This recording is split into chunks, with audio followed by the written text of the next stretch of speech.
नमस्कार साथियों। आप सभी लोगों का अपने YouTube channel top study GS पर स्वागत है। दोस्तों, इस वीडियो में हम भारतीय आधुनिक इतिहास से संबंधित महत्वपूर्ण प्रश्नों पर चर्चा करेंगे और इसमें हर एक प्रश्न के बारे में डिटेल से बताया गया है जो आपके एग्जाम की दृष्टि से बहुत ही महत्वपूर्ण है। तो दोस्तों, चलिए इसी के साथ वीडियो की शुरुआत करते हैं।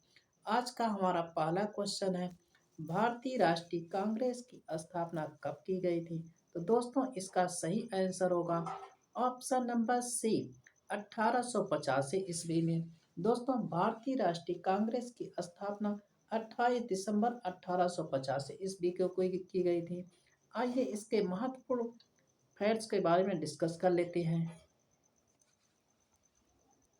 दोस्तों, भारतीय राष्ट्रीय कांग्रेस की स्थापना 28 दिसंबर 1885 ईस्वी को की गई थी और किस स्थान पर की गई थी? गोकुल दास तेजपाल संस्कृत कॉलेज मुंबई में की गई थी। और दोस्तों, भारतीय राष्ट्रीय कांग्रेस का पहला अधिवेशन मुंबई में हुआ था और इसके संस्थापक कौन थे? ए ओ ह्यूम, और इनका पूरा नाम है एलन ऑक्टेवियन ह्यूम। दोस्तों, किस वायसराय के कार्यकाल में भारतीय राष्ट्रीय कांग्रेस की स्थापना की गई थी? तो उसमें वायसराय थे लॉर्ड डफरिन। दोस्तों, भारतीय राष्ट्रीय कांग्रेस के प्रथम अध्यक्ष व्योमेश चंद्र बनर्जी थे।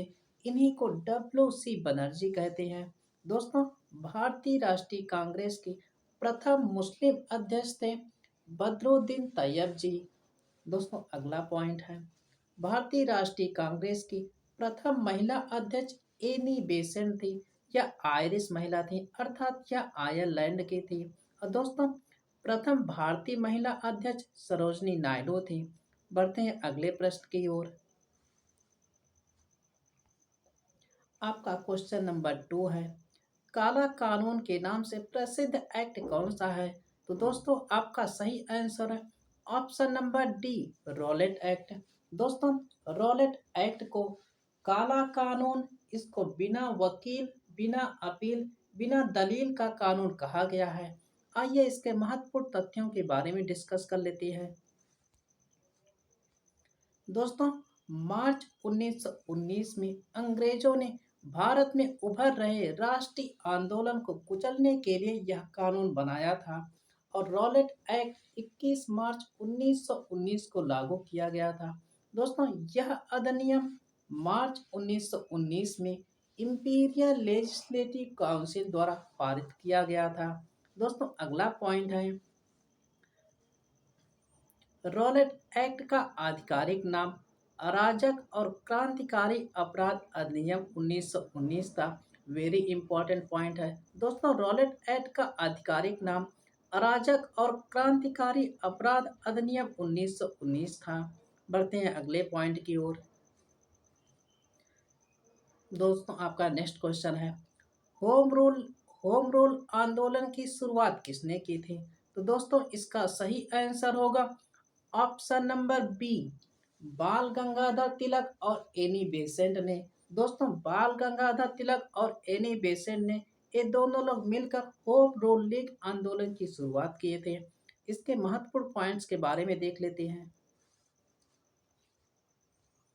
दोस्तों, होम रूल आंदोलन आयरलैंड के होम रूल आंदोलन से प्रभावित था और होम रूल आंदोलन की शुरुआत 1916 में बाल गंगाधर तिलक और एनी बेसेंट के द्वारा की गई थी। दोस्तों, Belgaum Pune home rule league आंदोलन का प्रारंभ बाल गंगाधर तिलक ने किया था, जबकि मद्रास होम रूल लीग आंदोलन का प्रारंभ एनी बेसेंट ने किया था। बढ़ते हैं अगले क्वेश्चन की ओर। दोस्तों, यदि वीडियो आपको पसंद आ रहा हो तो इसको लाइक और सब्सक्राइब कर लीजिए। बढ़ते हैं नेक्स्ट क्वेश्चन की ओर। आपका क्वेश्चन नंबर 4 है, भारतीय स्वतंत्रता संग्राम के दौरान रॉलेट एक्ट ने किस कारण से सार्वजनिक रोष उत्पन्न किया? तो दोस्तों, इसका सही जवाब होगा ऑप्शन नंबर सी, इसने सरकार को बिना मुकदमे के लोगों को कैद करने के लिए अधिकृत किया। बढ़ते हैं नेक्स्ट क्वेश्चन की ओर। आपका पांचवा प्रश्न है, जलियांवाला बाग हत्याकांड किस दिन घटित हुआ? तो दोस्तों वेरी इंपॉर्टेंट प्रश्न है और कई बार परीक्षाओं में यह पूछा गया है। तो दोस्तों जलियांवाला बाग हत्याकांड किस दिन घटित हुआ था? तो इसका सही आंसर होगा ऑप्शन नंबर बी, 13 अप्रैल 1919 को। दोस्तों 13 अप्रैल 1919 को जलियांवाला बाग हत्याकांड घटित हुआ था। इसके इंपॉर्टेंट पॉइंट्स के बारे में जान लेते हैं, आइए। दोस्तों इसका महत्वपूर्ण पॉइंट है, जलियांवाला बाग हत्याकांड 13 अप्रैल 1919 को बैसाखी के दिन हुआ था और रॉलेट एक्ट के विरोध में पंजाब के अमृतसर के जलियांवाला बाग में एक सभा बुलाई गई और शांतिपूर्ण विरोध कर रहे थे, पर जनरल डायर ने इन पर अंधाधुंध गोलियां चलवा दी थी। दोस्तों और इस घटना के परिणाम स्वरूप महात्मा गांधी ने केसर ए हिंद की उपाधि और रविंद्रनाथ टैगोर ने सर की उपाधि को लौटा दी थी। अगला पॉइंट है दोस्तों, जलियांवाला बाग हत्याकांड की जांच के लिए हंटर कमीशन को नियुक्त किया गया था दोस्तों, जिसमें सरकारी रिपोर्ट के अनुसार अर्थात अंग्रेजों की रिपोर्ट के अनुसार 379 लोग, जबकि कांग्रेस समिति के अनुसार 1000 लोग मारे गए थे। तो दोस्तों जो कांग्रेस समिति ने समिति का गठन किया था उसका नाम था तहकीकात समिति। बढ़ते हैं नेक्स्ट क्वेश्चन की ओर। आपका क्वेश्चन नंबर 6 है, खिलाफत आंदोलन के संस्थापक कौन है? तो दोस्तों इसका सही आंसर होगा ऑप्शन नंबर सी, अली बंधु। आइए इसके महत्वपूर्ण पॉइंट्स के बारे में जान लेते हैं। दोस्तों खिलाफत आंदोलन तुर्की में खलीफा के पद के समर्थन में ब्रिटेन के खिलाफ यह आंदोलन था। खिलाफत आंदोलन की शुरुआत अली बंधुओं ने की थी और अली बंधु में कौन कौन थे? शौकत अली और मोहम्मद अली। दोस्तों खिलाफत आंदोलन की शुरुआत कब की गई थी? तो 1919 में की गई थी। अगला क्वेश्चन है, प्रश्न नंबर 7 है, चौरी चौरा की घटना कब घटित हुई? वेरी इंपॉर्टेंट प्रश्न और आपका यह प्रश्न कई बार परीक्षाओं में पूछा भी गया है। तो दोस्तों इसलिए परीक्षा की दृष्टि से बहुत ही महत्वपूर्ण क्वेश्चन है। चौरी चौरा की घटना कब घटित हुई थी? तो 5 फरवरी 1922 को। इसका ऑप्शन नंबर ए सही है। 5 फरवरी 1922 को चौरी चौरा की घटना घटित हुई थी। इसके इंपॉर्टेंट पॉइंट्स को डिस्कस कर लेते हैं, आइए। दोस्तों 5 फरवरी 1922 को चौरी चौरा यह कहाँ है? गोरखपुर में है। एक हिंसक घटना के कारण गांधी जी ने असहयोग आंदोलन को वापस ले लिया था। दोस्तों यह आपका प्रश्न इस तरह से पूछा गया है कि गांधी जी ने असहयोग आंदोलन को वापस क्यों ले लिया था? तो दोस्तों इसका सही आंसर होगा चौरी चौरा घटना के कारण महात्मा गांधी ने अपना असहयोग आंदोलन वापस ले लिया था। इसका अगला पॉइंट है, इस चौरी चौरा घटना में भीड़ ने पुलिस थाने में आग लगा दी थी, जिसमें 22 पुलिसकर्मी मारे गए थे और जिसके कारण महात्मा गांधी ने अपना असहयोग आंदोलन वापस ले लिया। बढ़ते हैं नेक्स्ट क्वेश्चन की ओर। प्रश्न नंबर 8 है, असहयोग आंदोलन कब शुरू किया गया था? तो दोस्तों इसका सही आंसर होगा ऑप्शन नंबर ए, अगस्त 1920 में। दोस्तों असहयोग आंदोलन कब से कब तक चला था? तो 1920 से लेकर 1922 ईस्वी तक चला था। दोस्तों असहयोग आंदोलन अगस्त 1920 से प्रारंभ हुआ था और इसके इम्पोर्टेंट पॉइंट्स को डिस्कस कर लेते हैं। दोस्तों आपका क्वेश्चन नंबर 9 है, वर्ष 1928 में भारत में आए उस कमीशन का नाम बताइए जिसका उद्देश्य भारत की संवैधानिक व्यवस्था में सुधार करना था। तो दोस्तों इसका सही आंसर होगा option number D, Simon commission. दोस्तों साइमन कमीशन की नियुक्ति 1927 में की गई थी, लेकिन साइमन कमीशन भारत कब आया था? यह प्रश्न आपका पूछा गया है कि साइमन कमीशन भारत कब आया।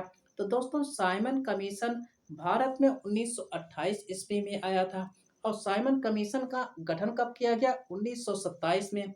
लेकिन भारत कब आया? 1928 में आया था। बढ़ते हैं आगे की ओर।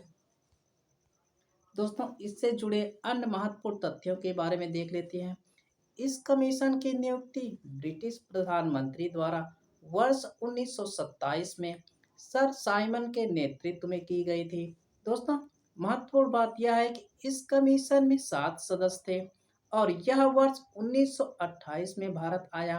दोस्तों यह प्रश्न इम्पोर्टेंट है कि साइमन कमीशन भारत कब आया और इसका गठन कब किया गया। तो दोस्तों इसका गठन 1927 में किया गया, लेकिन भारत कब आया, 1928 में। और इसका मुख्य कार्य क्या था, भारत की संवैधानिक व्यवस्था में सुधार करना था। दोस्तों अगला पॉइंट है, साइमन कमीशन में कोई भी भारतीय सदस्य नहीं रखा गया था, इसलिए भारतीयों ने इसका विरोध भी किया था और इस कमीशन को श्वेत कमीशन या व्हाइट कमीशन भी कहा था। अगला क्वेश्चन है दोस्तों, आपका क्वेश्चन नंबर 10 है, किस कांग्रेस अधिवेशन में 31 दिसंबर 1929 को पूर्ण स्वराज की घोषणा की गई थी। तो दोस्तों इसका सही आंसर होगा लाहौर अधिवेशन में। दोस्तों कांग्रेस का लाहौर अधिवेशन 31 दिसंबर 1929 को हुआ था और लाहौर अधिवेशन की अध्यक्षता पंडित जवाहरलाल नेहरू ने की थी। आइए इसके बारे में महत्वपूर्ण तथ्यों के बारे में डिस्कस कर लेते हैं। दोस्तों पूर्ण स्वराज का प्रस्ताव वर्ष 1929 में भारतीय राष्ट्रीय कांग्रेस के लाहौर अधिवेशन में पारित किया गया था। दोस्तों यह पॉइंट आपसे परीक्षा में पूछा गया है कि पूर्ण स्वराज का प्रस्ताव कांग्रेस के किस अधिवेशन में पारित किया गया था। तो दोस्तों पूर्ण स्वराज का प्रस्ताव कांग्रेस के लाहौर अधिवेशन में, जो कि 1929 ईस्वी में हुआ था, इसी में पूर्ण स्वराज का प्रस्ताव पारित किया गया था। दोस्तों अगला पॉइंट है, वर्ष 1929 के कांग्रेस के लाहौर अधिवेशन में पंडित जवाहरलाल नेहरू ने इसकी अध्यक्षता की थी। दोस्तों इस वीडियो की कंटेंट और क्वालिटी आपको कैसी लगी है कमेंट बॉक्स में जरूर बताएं। बढ़ते हैं नेक्स्ट क्वेश्चन की ओर। प्रश्न नंबर 11 है, सविनय अवज्ञा आंदोलन कब शुरू किया गया था। तो दोस्तों इसका सही आंसर होगा ऑप्शन नंबर बी, 12 मार्च 1930 को। आइए इसके महत्वपूर्ण पॉइंट्स के बारे में देख लेते हैं। दोस्तों सविनय अवज्ञा आंदोलन से संबंधित महत्वपूर्ण तथ्य हैं। सविनय अवज्ञा आंदोलन की शुरुआत महात्मा गांधी जी के नेतृत्व में 12 मार्च 1930 को दांडी मार्च के साथ हुई थी। दोस्तों सविनय अवज्ञा आंदोलन 31 जनवरी 1930 को गांधी जी ने 11 सूत्री मांग रखी थी। दोस्तों गांधी जी के 11 सूत्री मांगे क्या थी, आइए इनके बारे में थोड़ा जान लेते हैं। तो दोस्तों आपका पहला पॉइंट है, गांधी जी की पहली मांग थी कि भूमि कर में 50% की कमी की भूमि भूमि जो कर है उसमें 50% की कमी की जाए। आपका दूसरा पॉइंट है, यह दूसरी मांग थी कि नमक कर खत्म किया जाए तथा सरकार का नमक पर एकाधिकार खत्म हो। तीसरा पॉइंट है, तटीय संचार पर भारतीयों के लिए आरक्षण दिया जाए। रुपया स्लगलर विनिमय अनुपात को कम किया जाए। सरकार को देसी कपड़ा उद्योगों को संरक्षण प्रदान करे और सैनिक खर्च पर 50% की कमी की जाए। सिविल प्रशासन पर होने वाले खर्च में 50% की कमी की जाए। अगला पॉइंट है, मादक द्रव्यों पर पूर्णतः रोक लगाई जाए। इसका अगला पॉइंट है, सभी राजनीतिक कैदियों को रिहा किया जाए। अगला पॉइंट है, सीआईडी में परिवर्तन किया जाए। अंतिम मांग थी आर्म्स एक्ट में परिवर्तन, जिससे नागरिक अपनी सुरक्षा के लिए हथियार रख सके। दोस्तों इसका अंतिम पॉइंट है, गांधी जी ने 41 दिन तक अपनी इन मांगों पर सरकार की प्रतिक्रिया का इंतजार किया था, किंतु कोई भी सकारात्मक प्रतिक्रिया न मिलने पर उन्होंने 12 मार्च से दांडी मार्च प्रारंभ किया था। इसका अगला क्वेश्चन है, दोस्तों यदि इनमें से किसी का आंसर आपको मालूम हो तो आप लोग अपना उत्तर कमेंट बॉक्स में दे सकते हैं। बढ़ते हैं अगले क्वेश्चन की ओर। और दोस्तों यदि वीडियो आपको अच्छा लग रहा हो तो इसको लाइक और सब्सक्राइब कर लीजिए। आपका क्वेश्चन नंबर 12 है, प्रथम गोलमेज सम्मेलन किस स्थान पर आयोजित किया गया था? तो दोस्तों इसका सही आंसर होगा ऑप्शन नंबर बी, लंदन में। आइए इसके बारे में महत्वपूर्ण तथ्यों को डिस्कस कर लेते हैं। दोस्तों गोलमेज सम्मेलन से संबंधित महत्वपूर्ण फैक्ट्स हैं। तो इसका पहला पॉइंट है, अंग्रेज सरकार द्वारा भारत में संवैधानिक सुधारों पर चर्चा के लिए टोटल 3 गोलमेज सम्मेलन हुए थे। और दोस्तों भीमराव अंबेडकर जी ने तीनों गोलमेज सम्मेलन में भाग लिया था। वेरी इंपॉर्टेंट पॉइंट है कि दोस्तों यह परीक्षा में कई बार पूछा गया है कि कि भारत में मतलब कि तीनों गोलमेज सम्मेलन में भारत की तरफ से कितने भाग लिया था? तो दोस्तों भीमराव अंबेडकर ने तीनों गोलमेज सम्मेलन में भाग लिए थे। और दूसरा गोलमेज सम्मेलन में भारत की ओर से महिला प्रतिनिधि के रूप में सरोजनी नायडू भी शामिल थीं। दोस्तों अगला पॉइंट है, केवल इसी दूसरे गोलमेज सम्मेलन में महात्मा गांधी जी ने भाग लिया था। वेरी इंपॉर्टेंट पॉइंट है कि महात्मा गांधी ने कौन से गोलमेज सम्मेलन में भाग लिया था? तो दोस्तों दूसरे गोलमेज सम्मेलन में महात्मा गांधी ने भाग लिया था। अगला पॉइंट है दोस्तों, प्रथम गोलमेज सम्मेलन 12 नवंबर 1930 को हुआ था और द्वितीय गोलमेज सम्मेलन 7 सितंबर 1931 को हुआ था। तृतीय गोलमेज सम्मेलन 17 नवंबर 1932 को हुआ था। अर्थात 1930, 1931 और 1932 इन 3 वर्षों में तीनों गोलमेज सम्मेलन हुए थे। और तीनों गोलमेज सम्मेलन के समय इंग्लैंड के प्रधानमंत्री रैमजे मैकडोनाल्ड थे। वेरी इंपॉर्टेंट पॉइंट है दोस्तों, यह प्रश्न परीक्षा में पूछा गया है कि तीनों गोलमेज सम्मेलन के समय इंग्लैंड के प्रधानमंत्री कौन थे? तो दोस्तों उस समय इंग्लैंड के प्रधानमंत्री रैमजे मैकडोनाल्ड थे। आइए अगला क्वेश्चन देखते हैं। प्रश्न नंबर 13 है, भारत की संविधान सभा किसके तहत गठित की गई थी? तो दोस्तों इसका सही आंसर होगा कैबिनेट मिशन योजना के तहत भारत की संविधान सभा का गठन किया गया था। आइए इसके महत्वपूर्ण पॉइंट्स के बारे में डिस्कस कर लेते हैं। दोस्तों आपका अगला क्वेश्चन है, माउंटबेटन योजना किस वर्ष प्रस्तावित की गई थी? तो दोस्तों इसका सही आंसर होगा ऑप्शन नंबर डी, 1947 में। आगे बढ़ते हैं दोस्तों, माउंटबेटन योजना से संबंधित अन्य महत्वपूर्ण बातों के बारे में चर्चा कर लेते हैं। इसका पहला पॉइंट है, 3 जून 1947 को लॉर्ड माउंटबेटन ने भारत के विभाजन की योजना सामने रखी।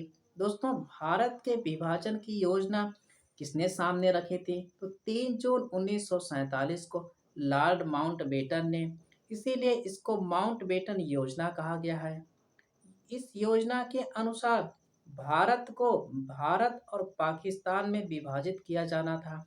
अगला पॉइंट है दोस्तों, ब्रिटिश सरकार ने जुलाई 1947 में भारतीय स्वतंत्रता अधिनियम 1947 पारित किया और परिणाम स्वरूप भारत और पाकिस्तान को विभाजित कर दिया गया। दोस्तों भारत 15 अगस्त 1947 को आज़ाद हुआ, जबकि पाकिस्तान 14 अगस्त 1947 को आज़ाद हुआ था। आइए अगला क्वेश्चन देखते हैं। आपका क्वेश्चन नंबर 15 है, गांधी इरविन समझौता कब हुआ था? तो दोस्तों इसका सही आंसर होगा ऑप्शन नंबर सी, 5 मार्च 1931 को। दोस्तों ये वीडियो आपको अच्छा लग रहा तो इसको लाइक और सब्सक्राइब कर लीजिए। बढ़ते हैं नेक्स्ट पॉइंट की ओर। दोस्तों गांधी इरविन समझौता से दोस्तों गांधी इरविन समझौता से संबंधित आइए महत्वपूर्ण तथ्यों के बारे में जान लेते हैं। तो दोस्तों गांधी इरविन समझौता 5 मार्च 1931 को महात्मा गांधी और लॉर्ड इरविन द्वारा एक राजनीतिक समझौता है। दोस्तों इस समझौते का उद्देश्य गोलमेज सम्मेलनों में भारतीय राष्ट्रीय कांग्रेस की भागीदारी को शामिल करना था। दोस्तों गांधी इरविन समझौता 5 मार्च 1931 को हुआ था और किसके किसके बीच में हुआ था? महात्मा गांधी और इरविन के बीच में हुआ था। इसी कारण से इसको गांधी इरविन समझौता कहा गया है। और लॉर्ड इरविन की इसमें शर्तें क्या क्या थीं? सविनय अवज्ञा आंदोलन समाप्त किया जाए और कांग्रेस गोलमेज सम्मेलन में भाग लेने लंदन आए, ब्रिटिश सामान का बहिष्कार ना किया जाए, या लॉर्ड इरविन की शर्तें थी। अगला क्वेश्चन है आपका क्वेश्चन नंबर 16 है, पूना पैक्ट किस किस के बीच में हुआ था? वेरी इंपॉर्टेंट क्वेश्चन है दोस्तों। यह प्रश्न आपका कई बार परीक्षा में पूछा गया है, इसीलिए आपके लिए यह क्वेश्चन इंपॉर्टेंट हो जाता है। तो दोस्तों पूना पैक्ट किस किस के बीच में हुआ था? तो इसका सही आंसर होगा option number C, doctor Ambedkar और महात्मा गांधी के बीच। दोस्तों पूना पैक्ट, इसको दिल्ली समझौता भी कहते हैं, यह अंबेडकर और महात्मा गांधी के बीच में हुआ था। आइए इसके महत्वपूर्ण तथ्यों को डिस्कस कर लेते हैं। दोस्तों यह समझौता पुणे की यरवदा सेंट्रल जेल में 24 सितंबर 1932 को हुआ था और इस समझौते का परिणाम क्या हुआ? केंद्रीय विधानमंडल में दलित वर्ग के लिए सुरक्षित सीटों को 18% बढ़ा दिया गया। अगला पॉइंट है, दलित वर्ग के लिए आरक्षित सीटों की संख्या प्रांतीय विधानमंडलों में 71 से बढ़ाकर 147 कर दी गई। दोस्तों यदि वीडियो आपको अच्छा लगा हो तो वीडियो को लाइक और बढ़ते हैं अगले क्वेश्चन की ओर। प्रश्न नंबर 17 है, मोहम्मद अली जिन्ना ने पाकिस्तान की मांग किस वर्ष की थी? तो दोस्तों इसका सही आंसर होगा ऑप्शन नंबर बी, 1940 में। दोस्तों मोहम्मद अली जिन्ना ने पाकिस्तान की मांग 1940 ईस्वी में की थी। बढ़ते हैं आगे की तरफ। दोस्तों इसका महत्वपूर्ण पॉइंट है, 1940 को मुस्लिम लीग का अधिवेशन लाहौर में हुआ था और इसकी अध्यक्षता मोहम्मद अली जिन्ना ने की थी। इसी अधिवेशन में 1940 ईस्वी में पाकिस्तान की मांग रखी गई थी। और इसका अगला पॉइंट है दोस्तों, मुस्लिम लीग की स्थापना 30 दिसंबर 1906 ईस्वी को ढाका में सलीम उल्लाह एवं आगा खान ने की थी। वेरी इंपॉर्टेंट पॉइंट है कि मुस्लिम लीग की स्थापना कब और किसने की? तो दोस्तों मुस्लिम लीग की स्थापना 30 दिसंबर 1906 ईस्वी को ढाका में की गई थी और किसने किसने की थी? सलीम उल्लाह एवं आगा खान ने की थी। तो दोस्तों मुस्लिम लीग के प्रथम अध्यक्ष कौन थे? तो दोस्तों मुस्लिम लीग के प्रथम अध्यक्ष आगा खां थे। बढ़ते हैं नेक्स्ट क्वेश्चन की ओर। आपका प्रश्न नंबर 18 है, भूदान आंदोलन किसके द्वारा शुरू किया गया था? तो दोस्तों इसका सही आंसर होगा option number A, Vinoba Bhave के द्वारा। अगले क्रम में बढ़ते हैं। दोस्तों ये वीडियो आपको पसंद आया तो प्लीज़ इसको लाइक और सब्सक्राइब कर लीजिए। मिलते हैं नेक्स्ट वीडियो में। धन्यवाद दोस्तों।